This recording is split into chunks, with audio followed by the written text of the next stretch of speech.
So now we're going to look at how bonding relates to electronegativity. So we've already learned the trend of electronegativity. We know electronegativity is the attraction of an atom for electrons, how much it wants electrons. Well, this is going to take place or impact what type of bonding we're going to have. Here's a table of electronegativities, and it's sort of showing you graphically that, francium down here has the lowest electronegativity, and then they increase up into fluorine that has the highest electronegativity. And we've already talked about the fact that the trend is not perfect. We say that it increases from left to right, which it mostly does, but obviously there's a few exceptions in there. And we're not going to worry about the exceptions, we're just going to worry about the general trends. But at this time, we're going to start using these numbers to be able to calculate various things. And so we will have a table of these that we'll use. And these numbers are the electronegativity. So this is, has a factor of 4, and francium has a factor of 0.7 being the lowest. So when we have covalent bonds, they have a small difference in electronegativity. Ionic bonds have a large difference in electronegativity. We use a really rough cutout of a covalent bond is less than a difference of 1.67. An ionic bond is more than that. It's not a perfect solution, but it works well enough for our liking to be able to use that as a cutoff. But it's not necessarily a hard, fast number, but we're going to sort of treat it like it is. So the greater the difference in electronegativity, the greater the bond strength. So if we look at the bond between hydrogen and fluorine, and if I look at all of these, on my table of electronegativities, and I'll click back, hydrogen is 2.1. And then we're going to go ahead and look at fluorine, chlorine, bromine, and iodine. So notice it's 4, 3, 2.8, 2.5. And so that's where I'm getting these numbers from. So heading back to our table here, all of my hydrogens are 2.1. So my electronegativity difference, fluorine, was 4. And then the difference, 4 minus 2.1, gives me 1.9. All right, that is greater than that 1.67. And so this is going to be our strongest bond, because I know what the answer is there. And it's also going to be ionic. If I look at HCl, Cl was 3.0, and then we're going to subtract hydrogen, which is that 2.1. We either always subtract the larger minus the smaller, or do the absolute value of it. We just need the difference, so there will never be a negative number for any of these answers. So this ends up being 0.9, and this is covalent because it's less than that cutoff of 1.67. Here we have 2.8 minus 2.1. And that's going to give me 0.7. Again, it's covalent. And this one is 2.5 minus 2.1, which is going to give me 0.3. And this is my weakest. And it's also covalent. And so we can see the greater the difference in electronegativity, it's an ionic bond, and it's a stronger bond. A quick review of dot diagrams, because we're going to be using these a lot now. The number of valence electrons is determined by what group the element is in. It's group 1, 1 valence electron. Group 2, 2 valence electrons. 3, and so on and so forth. The first 2 electrons are together, and the rest alternate to fill the rest of the sides. When we're going to get into bonding, electrons are going to become a little more fluid to achieve that octet. They will always contribute the number of electrons that their group says, but we become a little less rigid with where we're going to put them. So as a quick review, lithium is in group 1, so it's going to have 1 dot. Beryllium is in group 2. Boron is in group 3, so 1, 2, and then 3. Carbon is in group 4, 1, 2, 3, 4. And carbon especially is going to become much more fluid because we're going to do a lot of bonding with carbon like this. Nitrogen has 5, 1, 2, 3, 4, 5. Oxygen has 6.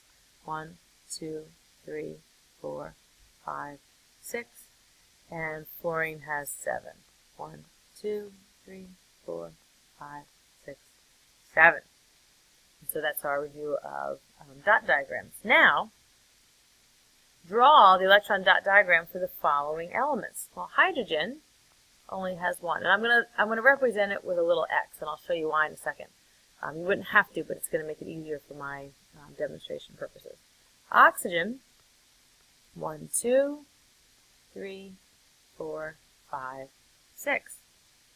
Now, how would these elements share their electrons to form water? Well, this is, you're going to draw your first compound using these dots. So oxygen is 1, 2. This is what I'm just recopying what I have up above. And then hydrogen is going to slide in here with his 1 electron, and hydrogen is going to slide in here with his 1 electron. And if I can change colors real quick, if you notice, by sharing, that gives my oxygen 8 electrons. And also by sharing, it gives my hydrogens each 2. And they only want 2 because they're hydrogen. And so they don't need to have more than 2. So there's your very first diagram. So let's look at some ionic compounds. If we have something like NaCl, well, Na has that 1 dot, and Cl has 7 dots. But Na really wants to get rid of 1, and Cl wants to gain it. So when we have an ionic compound, we're going to say, well, Na is just going to lose his 1. Remember, they're opposite sides of the periodic table. I can change colors here. And Cl has his 7. I'll go back to red. He's going to pick up one of these electrons from the sodium. And so this is then a minus. Okay? If we look at BaO, Ba is ultimately going to lose his 2. And then I'm going to give them over here. Just put them there in anticipation. And then O, 1, 2, 3, actually, make that a little clearer for you so that I'm consistent with what we're doing. Like that. And he's going to pick up two of those red ones. So essentially, barium is donating 2 of his electrons to oxygen. And so these guys stick together because he's positive and he's negative, so they still want to be near each other. He's positive and he's negative. They still want to be near each other.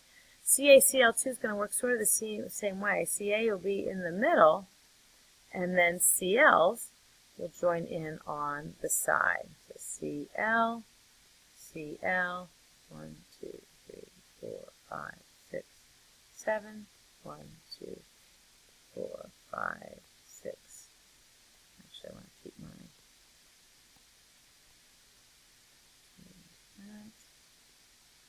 So that now calcium will donate 1 here and 1 here. And this guy will end up as a minus and a minus. And they sort of hover near each other.